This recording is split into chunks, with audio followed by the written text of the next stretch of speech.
ஞாயிற்றுக்கிழமை லஞ்ச் பார்த்தீங்கன்னா இந்த மிளகா கிள்ளி சாம்பார், அதுக்கப்புறம் சிக்கன் கிரேவி. அதாவது எங்கள் அம்மா வந்து எவ்வளோ கட்டியாக பண்ண முடியுமோ அவ்வளோ கட்டியாக சிக்கன் கிரேவி பண்ணியிருக்காங்க. சூப்பராக இருக்குது. அதுக்கப்புறம் முட்டை ஆம்லெட்டு, மிளகா கிள்ளி சாம்பார், கறி தொக்கு செம்மையாக இருக்கும். மத்தியானம் லஞ்ச் பாக்ஸ் வீடியோ போட்டிருக்கேன், அதை யாராவது பார்க்கலன்னா போய் பார்த்துருங்க. இப்போது இந்த சாம்பாரை குளன்னு ஊற்றிட்டேன், மிளகா கிள்ளி சாம்பாரை.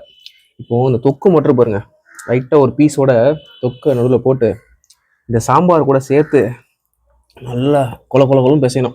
அது நல்லாயிருக்கும் மிளகா சாம்பார். பிசைஞ்சிட்டு இதுலேருந்து ஒரு கறி பீஸ்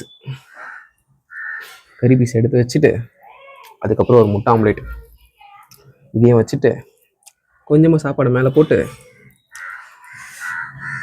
ஃபஸ்ட்டு பைட்.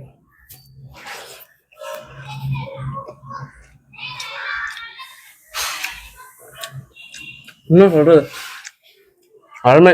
எந்த அளவுக்கு வேக வச்சிருப்பாங்க பாருங்க கறியை. மசாலா நல்லா உள்ள இறங்கிட்டு இருக்கு.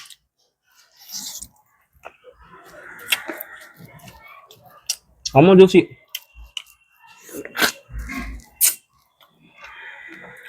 வீடியோ பார்க்குறவங்களுக்கு எச்சு ஊறும். அப்படி எச்சு ஊறுச்சுன்னா மறக்காம கமெண்ட் சொல்லுங்கள்.